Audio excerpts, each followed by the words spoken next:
Yeah. Wake up with coffee and sports. Sunrise glow, listen coast to coast. A flow like you know. Offensively, who made them? Oh, Patrick Mahomes. Sideline to sideline with plays to show. This network's got the spark. When you put up 300 yards rushing against someone, that you got your butt whooped. I feel like I would have liked to see Oregon, Ohio State in the semis, not the quarters. So I think some reseeding is probably where I would change. But they're out of their mind. They're going to do this 3 quarterbacks in a row. Here's the crazy. I just can't take it. Birds keep flying high, fans cheering loud, and one podcast moving through the crowd. Meaty Boyz brawling, no holds barred bout. This wire life never in doubt. Tune into the vibe. That's my bold prediction for the show. Devin Booker, in the next 3 years, he will be a Houston Rocket. Because I still think Seth is still at the top of his game. I do. I think he's right there. Who knows? Maybe.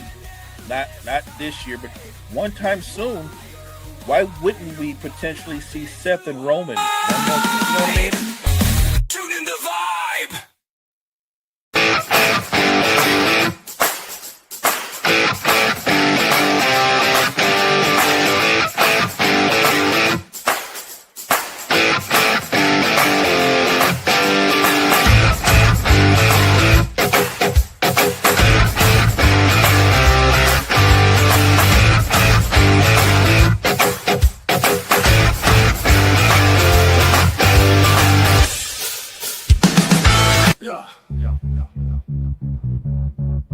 Guardley on the mic tonight. News coming in left and right. Oh, better with the latest fight. Gene's got that insight tight. Champions rise and they fall. Wire to wire, got it all. Every move in every brawl. Tune in for the curtain call. Wrestling talk all night long. Catch the latest match and song. Ring the bell, let's get it on. Every story bright and strong. In the ring they clash and roar. New rivalries and so much more. Titles change and legends roar. What's poppin', y'all? It is your boy, Guardy3, and welcome to the Meaty Boyz Podcast. And of course, joining me just like every week, he is the greatest co-host of all time. He is Mo Betta. How you doing, Mo? Hey, I'm doing great, Brett. Welcome, chat. Welcome, everybody on any platform you're joining us on. Thank you. Oh, absolutely. Mo, I figure we get right into it with interesting development. Monday Night Raw. It's happening right now. And that masked figure, he's back. He helped Logan Paul attack Rey Mysterio. So, do you think this is a new member of the Vision, or do you think this is just like a hired gun? I think this is someone who's auditioning to be a member of the Vision. I think you nailed it. Maybe they're not a member right this moment, but I think they will be when it's all said and done. Yeah, I think so too. It'll be interesting to see who they go with. Obviously, the big rumor right now is Austin Theory is the guy, but I don't know, man. I'm really thinking it's going to be somebody like Ethan Page. I think there's a connection as to why he'd want to attack Punk. Punk was a special guest referee when Ethan Page lost his title in NXT, so he might want a little revenge. So I think you could use that as a reasoning.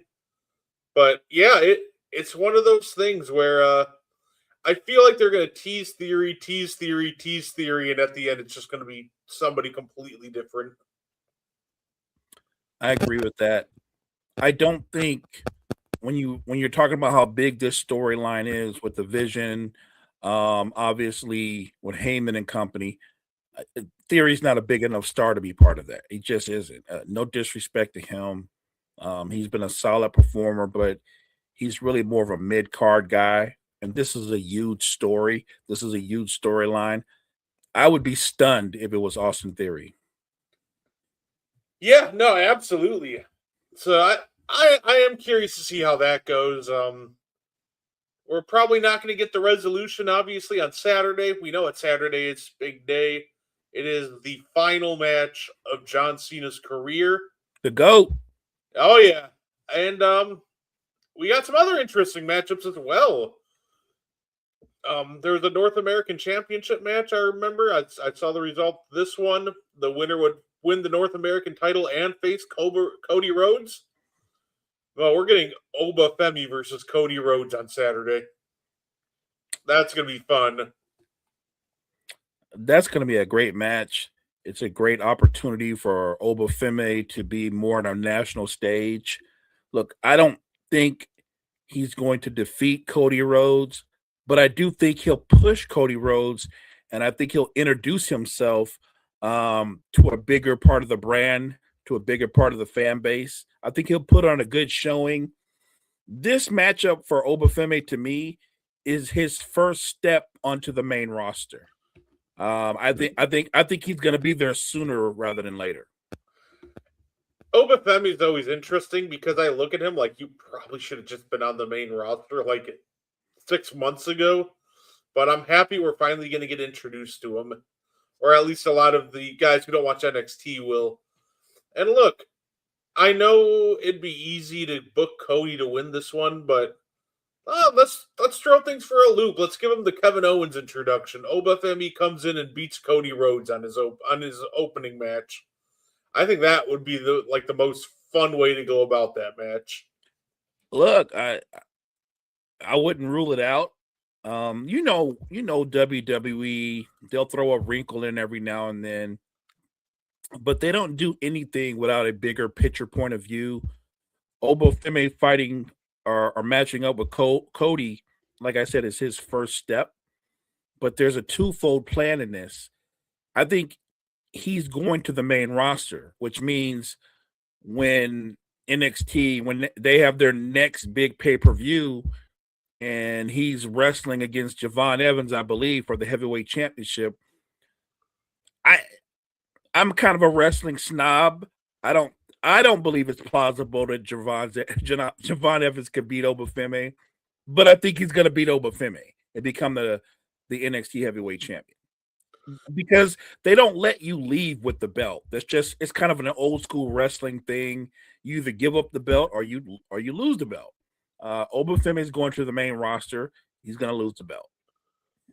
No, absolutely. I believe they also announced Bayley versus Sol Ruca for a female match on the card. So getting to see Sol Ruca on the card is going to be a lot of fun.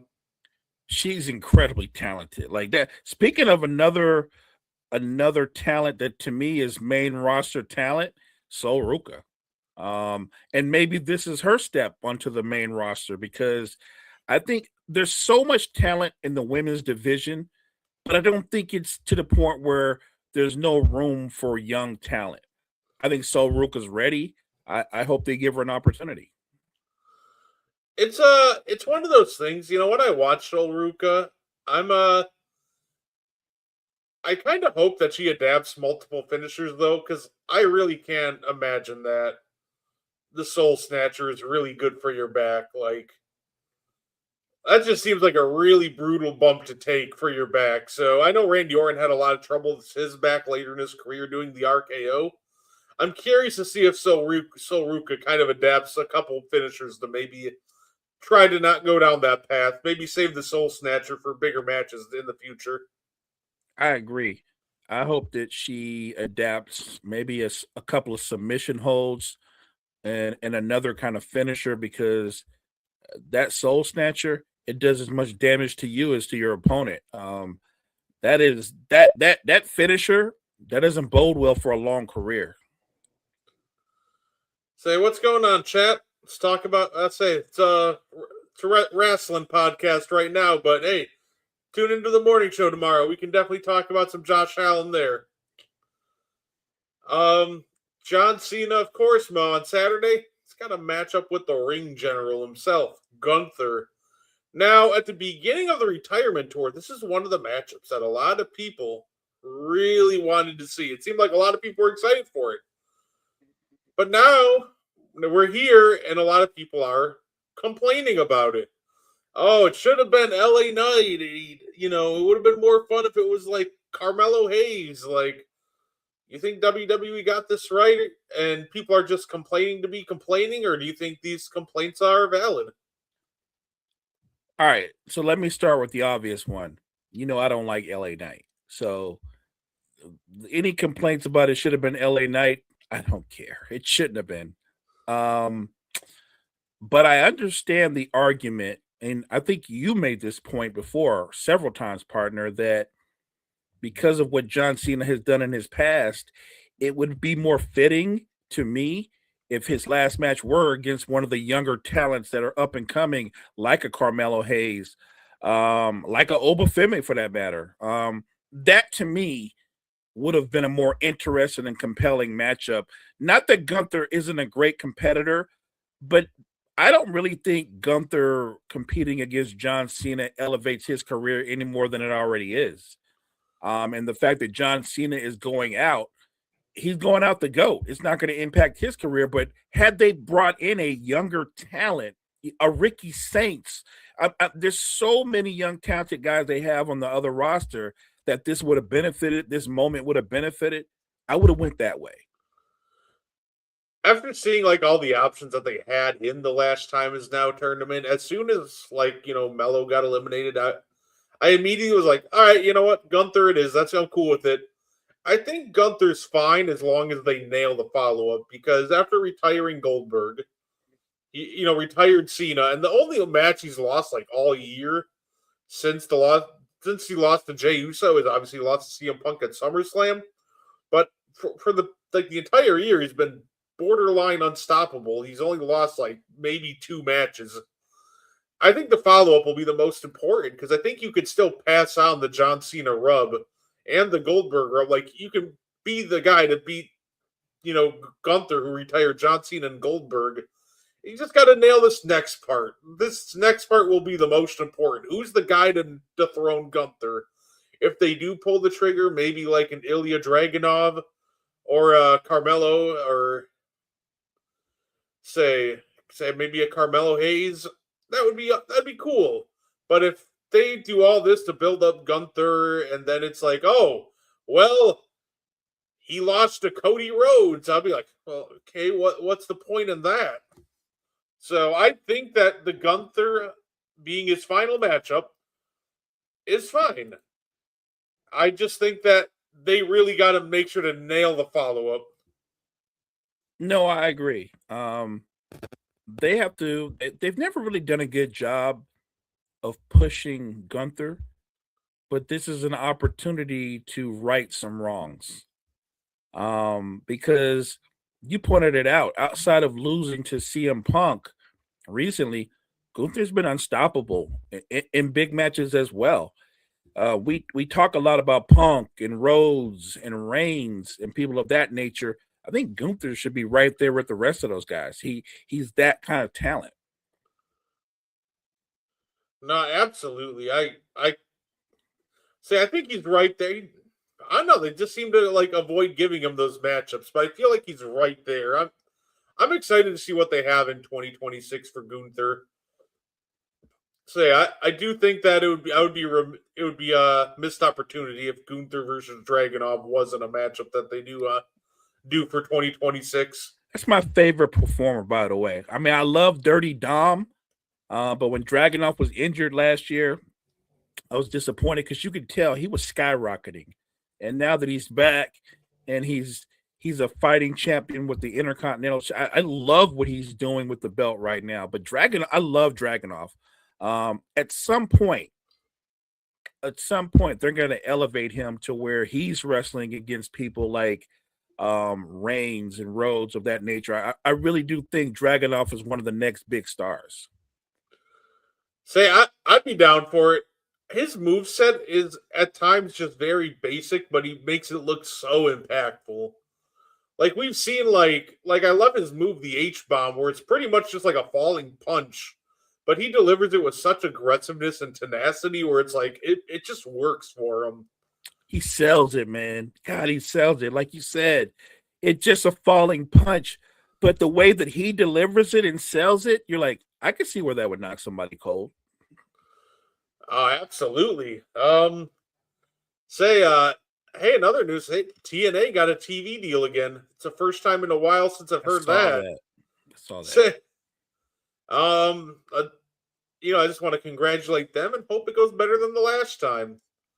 The last, we remember they had a couple with like Anthem TV and little minor ones, but mainly they're remembered for the TV deal that they had with, Spike TV, but that all went to crap as soon as they started bringing in guys like Bischoff and Hogan and all pretty much the WWE retirement home, and then there was the whole Vince Russo fiasco that actually got him kicked off the network.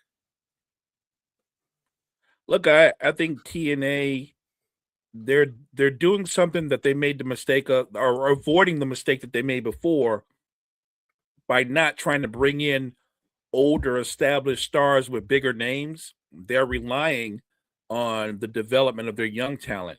And they have plenty of young talent. So they don't have to go to the well of like guys are well past their prime. I think they have enough young talent that this time around on their TV run, this is a good time to be in wrestling, to be a wrestling fan. You and I both wrestling addicts. We're gonna watch WWE and AWA AEW when we get a chance. And I'm letting you know now, I'm absolutely gonna be watching TNA. I want to see my girl Athena do her thing. So I don't think there's a shortage of talent on the roster. And I'm glad that they've taken the time to develop their up and coming stars instead of like overpaying guys well past their prime. Yeah, I think they've just done a great job being more strategic with the older names. Like the real, like obviously they still have like the Hardy Boys, but they're still getting guys that can go. Like they have Nick Nemeth, or also known as Dolph Ziggler, but also Dolph Ziggler can just really go. It's not. I remember when watching it back in like 2010, and they tried to hype it up like, oh, here comes the Wolf Pack, which was obviously just another form of the NWO. And it's like, well, Kevin Nash can barely move. Scott Hall's not too far behind him. Like, great guys in their primes, but not guys I want to see in 2010. And I think that's what they've done a great job in doing. You can get the older talent, but make sure the older talent still has something left in the tank. That's fair, especially a guy like Dolph Ziggler. You can tell. He's kept himself in phenomenal shape. He can still do his old move set, and that's saying a lot. Look, like you said, if you're an older talent, but your body is in great shape and you can still perform at the level like a Dolph Ziggler can, I'm all for it. I've seen the Hardy Boys recently. I was a huge fan of the Hardy Boys years ago. I think they're a little long in the tooth, but they seem to be making it work in TNA. And of course the other interesting news with not technically TV deal, like kind of, but it seems like Netflix is gonna buy Warner Brothers. And obviously that's only significant because Warner Brothers is who AEW is under a TV contract with currently. So it's interesting that if the deal goes through, you're going to have AEW and WWE kind of under the same Netflix Warner Brothers umbrella. So I highly doubt. I know exactly when that deal goes through officially. I think it's supposed to be finalized like later next year or early 2027. But I already know that the rumor mill, is going to go flying. Like, oh, are we going to finally get that WWE versus AEW matchups? I would kind of pump the brakes on that one. I don't think they'll go that far with it, but hey, you know what? You can dream, right? Look, that's what we wrestling fans do from time to time. We have dream matchups. I think Tony Khan and AEW would love the opportunity to do a cross promotion pay-per-view. I think that the WWE, how can I put this? I think that they're a little bit I don't know, kind of snobbish. I think they feel like why punch down on AEW or help them in any kind of way, right? Because that's what they think they would, and they would be in some ways. They would definitely be elevating them.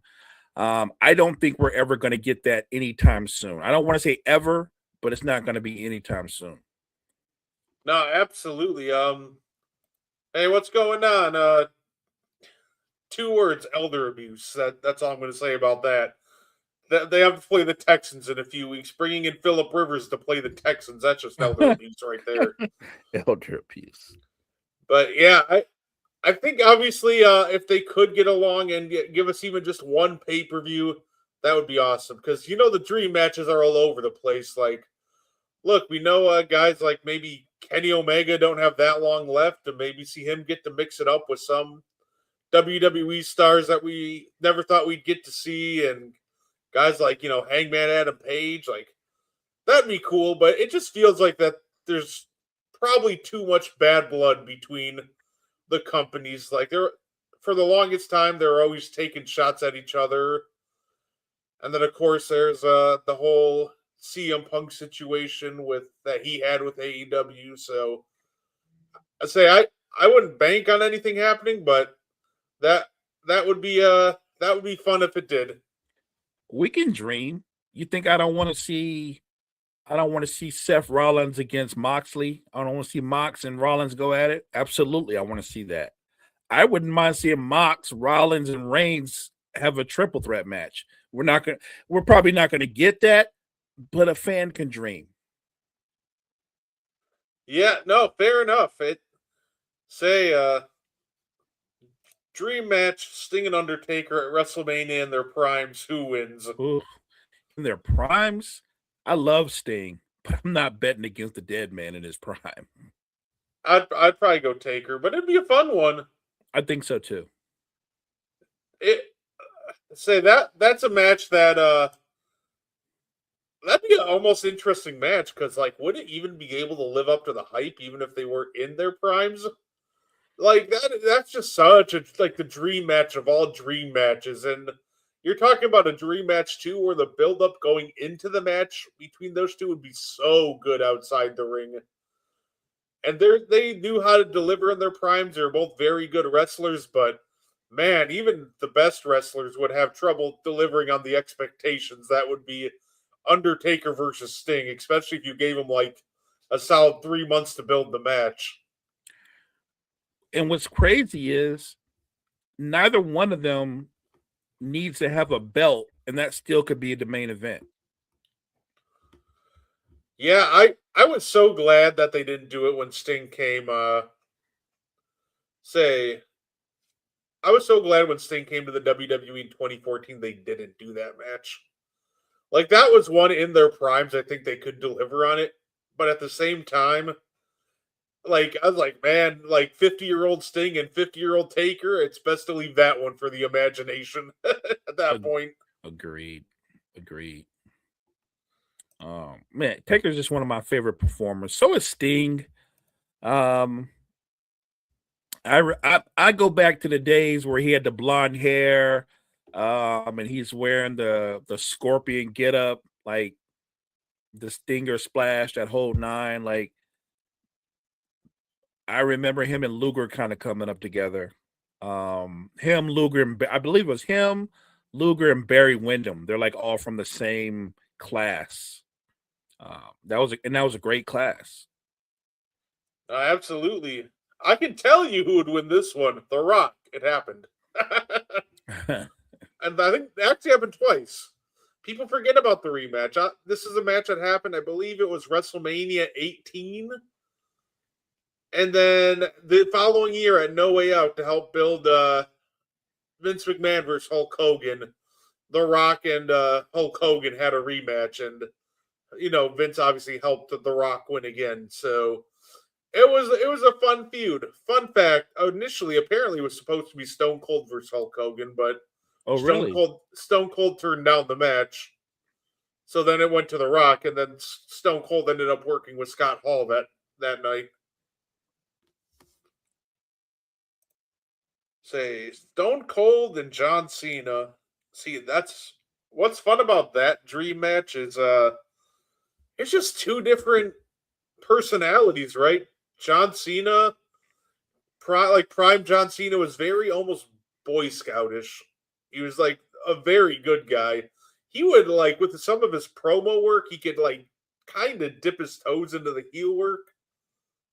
But it would be like anti-establishment versus John Cena, who was pretty much the face of the establishment. Yeah, Stone Cold was he is the greatest anti-hero, if you will, in wrestling history, in my opinion. I think he's the blueprint for it. Like the Attitude Era, you had Triple H and Shawn Michaels who were huge, but it was Stone Cold that made the era. And everybody became like an anti-hero. It wasn't the Attitude Era was great because it wasn't as clear as heel face. There were a lot of guys that stayed in the middle or stayed in that gray area. Nobody did it better than Stone Cold. Saying, it's funny. I think it would be a fun match too, because we've seen John Cena really adjust well to brawlers. But you know what would be interesting? Stone Cold was unique on the mic. I don't know if he can match John Cena on the mic. When John Cena gets cooking on that mic, he is borderline impossible to keep up with. If your name's not like Paul Heyman and The Rock, and even then, he's cooked the best of the best on that microphone. Well, I think he would start to cook Stone Cold, and then Stone Cold would give him the middle finger and a stunner. Yeah, see that I do love that idea. That's probably exactly how the promo battle would go too. It'd be great. Oh, Yoko. I might actually, if those two wrestled, I think I'd give the edge to Yokozuna. I think Andre's bigger, but I don't know, man. Watching Yokozuna looking back at his matches, he's just stupid athletic for being as big as he was. Thank you for pointing that out. Look, Andre was just the biggest man on the planet, incredibly powerful, but he wasn't nowhere near the athlete that Yokozuna was. I think Andre would be favored to win the match, but I would pick Yokozuna to win the match. Yeah, absolutely. Yeah, we actually a couple weeks ago interviewed a guy who was able to step into the ring with Andre the Giant. It was a really cool story. Yeah, was it a fast match? Yeah. Say Stone Cold has said he refused to work with Terry, LOL, Hulk Hogan. Hulk Hogan, back in his day, apparently was a very tough guy to work with because he had an ego, and there's a reason there's a saying, that doesn't work for me, brother. He would get match finishes changed on people. Apparently that was the story between him and Shawn Michaels. There's a story of him originally was supposed to be Shawn Michaels wins the first match between him and Hulk Hogan, Shawn Michaels wins the first match and Hulk Hogan wins, leading to a rubber match, and then Hulk Hogan wins the rubber match. But then Hulk Hogan cited back issues and said, this is going to be our only match. So, and then of course there is infamous stories in WCW, Bash at the Beach 2000 maybe being the most infamous, or maybe even worse, the match against Sting, which ended up being a total disaster. What was the match? This is at the end of WCW, obviously, but isn't that the match where, like, Hogan just basically laid down, or was it Jeff Jarrett that laid down? It was Jeff Jarrett laid down. Yeah, Jeff Jarrett was pissed off because of what they were doing, and Jeff Jarrett just laid down. That's right. Yeah, and then that was infamous too, because Hulk Hogan grabbed the microphone and said that's why this company is in the place that it's in because of BS like this. He leaves, and then Vince Russo comes out and cuts a shoot promo on Hulk Hogan, which leads to him getting sued. It was an interesting time period to be following WCW.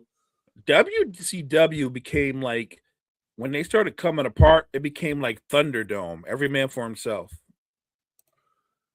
NBA again now, but I love wrestling coming up. Love the Jim Cornette podcast. Fair. Hey, Mo and I still love both. We are got the And One podcast, and we got this one. So, Jim Cornette is dope. Say Big Van Vader was a good athlete for his size. Yeah. Yeah. Vader. Facts. Amazing athlete for his size, especially early in his career. So was what is my guy from Jersey, Atlantic City, the big guy? Oh man. It'll come to me. I can't remember right now, but there was another big man that was an incredible athlete. Vader, in terms of big men that were great athletes, Vader's right up there. Say Bam Bam Bigelow too. That's the one, my guy. As athletic as Vader was, he wasn't more athletic than Bigelow. Apparently Flair and Bischoff were able to get Hogan to WCW, and then WCW gave. Look, we talk about like NBA contracts being absurd and all these other contracts being absurd. Hulk Hogan's WCW contract just genuinely might be the most absurd thing to ever like come into existence. Like his agent, put that man in the Agent Hall of Fame, because I don't know how we got half that stuff. It is mind-boggling. They gave him complete power, autonomy. Now, I will give Hulk Hogan the credit for this, and I don't know if this was his original plan or it just happened organically. What they were able to do with the initial establishment of the NWO, that was insane. That was such a brilliant idea. The execution, all of it was brilliant. And it's the reason why WCW for months was kicking WWE in the teeth. The NWO gimmick, the whole thing, that faction was working, but they made the mistake that a lot of people make. They oversaturated the NWO. Like, if you watch that all the way through, it actually got to the point where damn near the whole roster was NWO. Say they'd hype you up and say, yeah, Hogan's in the building, and then it'd be like Horace, and you're just like, come on. I don't care about Horace Hogan. Right. Yeah,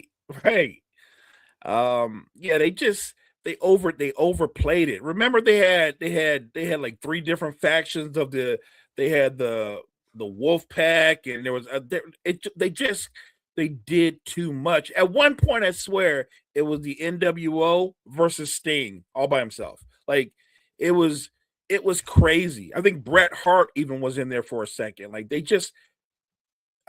took a good idea and they ruined it. And ultimately they ruined the company. Say they had the NWO, the NWO Wolfpack, NWO 2000, and then they started doing spin-offs like the LWO, the BWO. Yeah. But I gotta ask, Mo, have you ever heard like all the stuff that was in that Hulk Hogan 1998 contract? I never heard all the specifics, but I just knew he had power that no other performer ever had. Let me read this to you, because obviously he had the creative control, but some of this other stuff is mind-boggling. A $2 million signing bonus due within 14 days of signing. Wow. 6 pay-per-views per year, which he is the featured wrestler. A minimum of $675,000 per pay-per-view appearance, or 15% of the domestic pay-per-view cable sales received by WCW, whichever is greater. A $1.35 million payment on July 1st, November 1st, and February 1st of the first 3 years of the contract as an advance of the pay-per-view payment. Additional bonuses of $250,000 or up to $1.75 million based on the pay-per-view buy rate per pay-per-view appearance. 25% of the gross ticket sales for every Nitro or Thunder appearances with a minimum of a $25,000 payment. 16 mutually agreed WCW tapings. 25% of the gross revenue of ticket sales of any house show. $100,000 consultant fee for year 4 of the contract.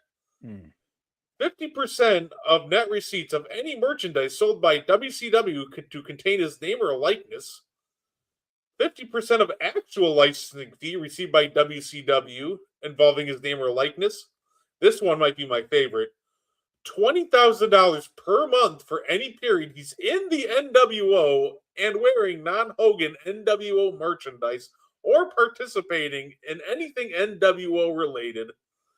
And then there's 100% of net revenue if WCW should start a Hulk Hogan 900 hotline. That blew my mind. That's crazy. First of all, that's crazy. But secondly, you led with it. His agent is the GOAT. My God, man. My God.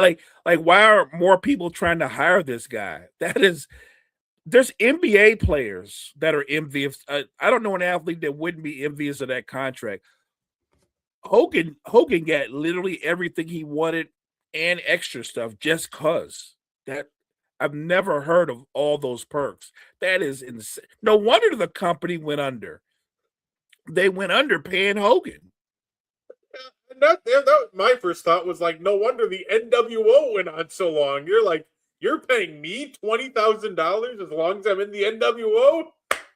We're running it to the ground, boys. And they did. They ran it till the wheels fall off. Yeah, say the only infamous contract he didn't seem to have in his WCW one was the infamous favored nations clause, but he didn't really need it at that point. If anybody who doesn't know, Scott Hall and Kevin Nash had it in their contract where if anybody got paid more than them, their salary would immediately get bumped up to match that salary. So they were always the highest paid base salary in the company. See, I didn't know that either. That's awesome. Yeah, I say some of these like WCW perks were just absurd. Like that's why I look at it now when it's just like WWE's like, yeah, you can get like a bus and you can get like a private bus. We'll give you first class in a hotel, but that's about it. You know, and a guaranteed salary. And I think that makes sense because you look back in the day and they were just giving out everything. Wow. That is crazy stuff. Yeah, I just think on the Hogan contract alone that put the company behind the eight ball. That's crazy to think of all that power that he had. Dang, that's wild. Between him, Bischoff, and Russo, they wrecked that. They wrecked that company. Ooh, yeah. Say there's just no structure or anything, and you can do whatever you want. And I think giving the wrestlers creative freedom is fine to an extent, but at some point there needs to be some voice of reason. So you don't have things like, for example, why did Scott Steiner bring a tiger out to the ring on a random episode of WCW Nitro? To this day, who knows? But I feel like somebody probably should have been like, you know what, Scott, leave the tiger at home. We don't need that here. You know what, for me, the most annoying night was there was a buildup to where Kevin Nash, who obviously is a member of the NWO, was supposed to challenge Hogan for the championship. And the buildup was, Hogan was feeling nervous and Nash was hyped. And so they get in the ring and the bell rings. And I think Kevin Nash starts jogging in place and Hogan like barely taps him and he goes to the ground and Hogan pins him. They had it's funny. They had such a great thing going into that too, because like NWO versus NWO Wolfpack was actually a fine idea leading up to this match with obviously Hogan and Nash. And then they're like, you know what? We'll swerve everybody and reunite the NWO fully. And you're just like, that isn't really much of a swerve. Like, with how you book the company, that's probably my first guess as to what's going to happen. Like, I'd be shocked if they had an actual match. Right. Stuff like that was disappointing. And they had an opportunity to where they could have really generated and created a really intriguing storyline. But because Hogan wielded so much power along with Bischoff, it was his oyster. Between that and just genuinely Vince Russo not knowing what to book half the time. Vince Russo, like, obviously people are like, well, he booked during the Attitude Era. He had a filter in Vince McMahon. When you sent him to WCW and he could just book whatever he wanted. Oh man, that led to some very interesting concepts. There was the infamous Judy Bagwell on a forklift match. Mhm. Say we had a four corners match where there were four boxes hanging around the ring, and there was a random item inside each box, and there was everything, including like a San Francisco 49ers jersey, but literally in one of the boxes was the WCW World Heavyweight Championship, and Booker T won the match because he accidentally like bumped the box, the bottom of it broke, and the WCW World Championship just falls. And Booker just looks pissed that now he has to get out of the ring and go get it. But it just felt like there's so many things that went wrong. But giving Russo a lot of power without actually having anybody to filter him, oof, just was not a good idea from the jump. Agreed. Say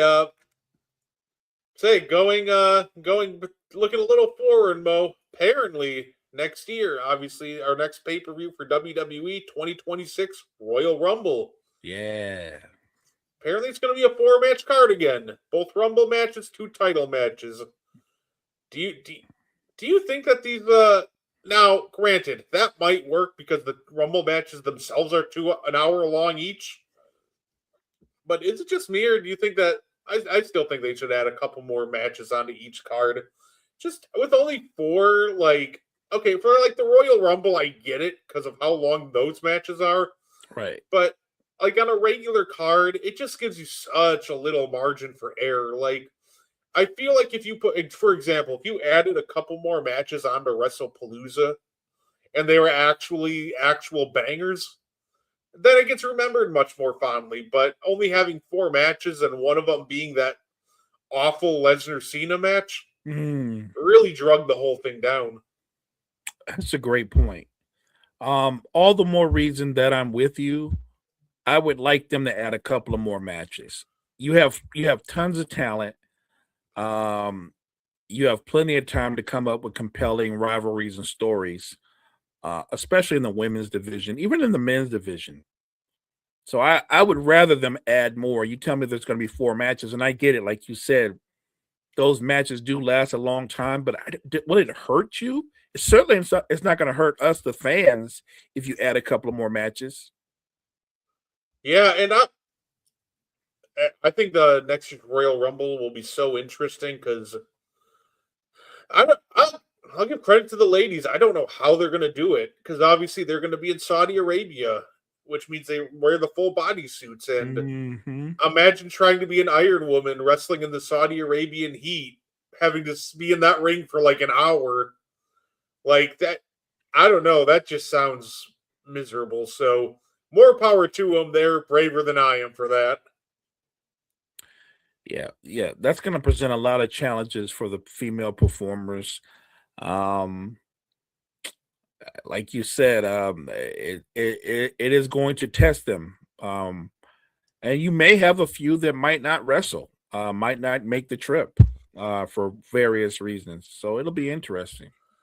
Yeah, I'm not gonna be. I'm gonna be honest, Mo. I still don't like the idea of. I still don't like that they're taking WrestleMania over to Saudi Arabia. I just feel like there's not going to be a lot of. I feel like one of the best parts about WrestleMania, like when I went, for example, it's just so fun seeing everybody travel from all over to come to WrestleMania. I don't know. It just seems weird in the sense that I don't know how many people are going to be. You really like, yeah, let's go to Saudi for WrestleMania. Just. I'm not sure you're going to get a lot of, international traffic heading into Saudi. So you are not.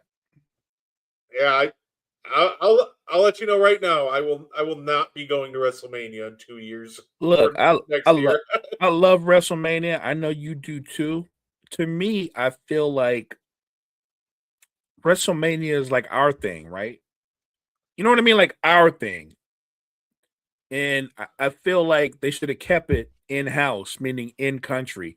I don't care if it's in Vegas. I don't care if it's in Philly again, Los Angeles. But I just felt like Saudi. Wow. Look, by the way, the Saudi thing, You know, and I know why they're going to Saudi. Those dudes got billions and trillions of dollars to give away. The money. You follow the money. That's why it's there. But that doesn't make me any less disappointed. I get it. But like you said, I don't think that there's going to be an influx of American wrestling fans heading to Saudi Arabia. I don't. You're probably going to get a lot more pay-per-view watches, but you're not going to get a lot of in-person.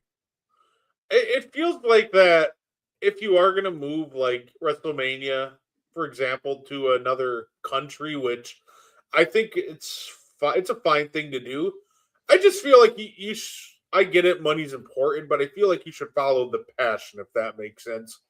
Like, if you're going to do WrestleMania outside of the US, it feels like in the UK, in Wembley Stadium, sell out Wembley. Those UK fans are nuts, and they would go crazy for WrestleMania. That might be the greatest WrestleMania crowd of all time if you held it over in the UK. So it's one of those things where if you want to take it out of the country, that's up to you guys. But I don't know. It just feels like they're sending WrestleMania to the wrong place. I think it should have gone to the UK before anywhere else. In all reality. No, I agree. I would have loved had it gone to the UK, like you said. Great fan base. And look, I think a lot of people would have made the trip over there to be part of it.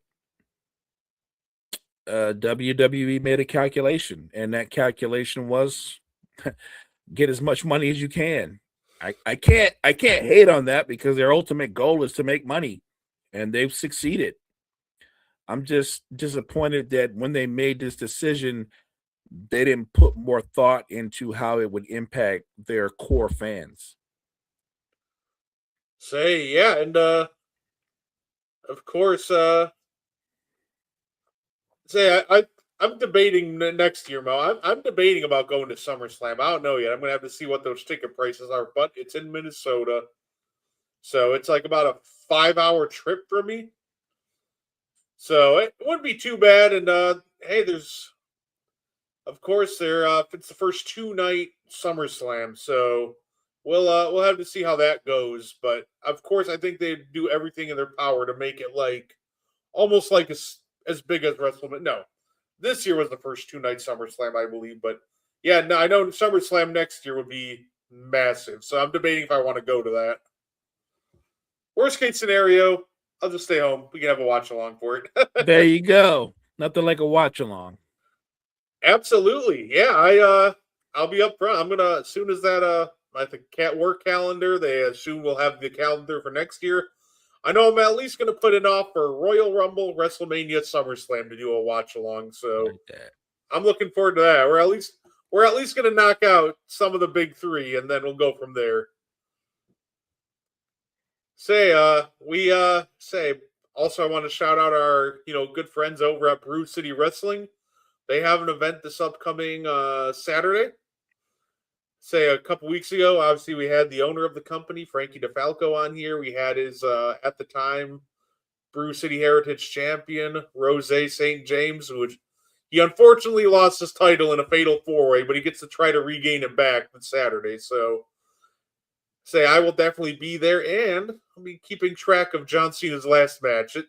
It's going to be a great weekend for wrestling.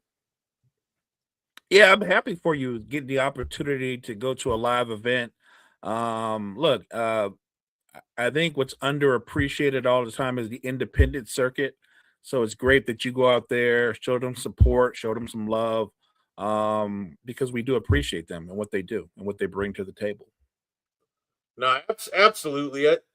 There's really nothing like independent wrestling. It's just so like up close and intimate. I think my favorite event was I think one of my favorite events had to be I was actually I'm sure you remember this, Mo. Game 7 of the 2021 Eastern Conference semifinals, Bucks Nets, in that game that went into overtime. I was actually at Brew City Wrestling when that game was going on. And it was so much fun after to just hang out with, like Frankie and the rest of the wrestlers, because there's like a little bar area that connects to the wrestling. After the event's over, everybody's just piling into the bar so we can watch the last 5 minutes of the Bucks game, which ended up going into overtime. So I remember that was a great time. That bar must have been live that night. Oh yeah, I'll never forget. Before Kevin Durant hit that shot that his foot was on the line, Frankie goes, "Oh, this is more scripted than wrestling. He's gonna hit a 3 to send Milwaukee home." And then he hit the shot. I'm like, "Oh no!" And then his foot was on the line. I'm like, I'm thankful that Frankie was only half right that night. But yeah, no, that's all I had for us today. Anything you wanted to add before we get up on out of here? No, I appreciate the chat for joining us. Look, we always have a good time chopping it up with the Meaty Boyz Podcast. Appreciate your support. Make sure you guys check out some of the other great content we have over at Wire to Wire Network. And also check out Brett and I sometime this week. We're going to be doing an N1 podcast, talking some NBA. So yeah, look forward to seeing that coming sometime this week. Just again, thank you guys so much for your support. Absolutely. Normally we do that on Thursdays. However, me being the problem child and taking Saturday off, I would look for potentially Saturday, maybe closer to the morning or afternoon, but we'll make sure to get you your updated basketball talk. Of course, there's everything going on with the Clippers are always interesting with Chris Paul. Oh my God. That whole situation's a mess. And of course, there's a great thing to talk about too, the ascension of guys like Jalen Johnson. He just continues to stay hot. So I'm looking forward to it. But hey, that being said, thank you guys for tuning in. Catch Mo on the morning show tomorrow, and we will see you next time.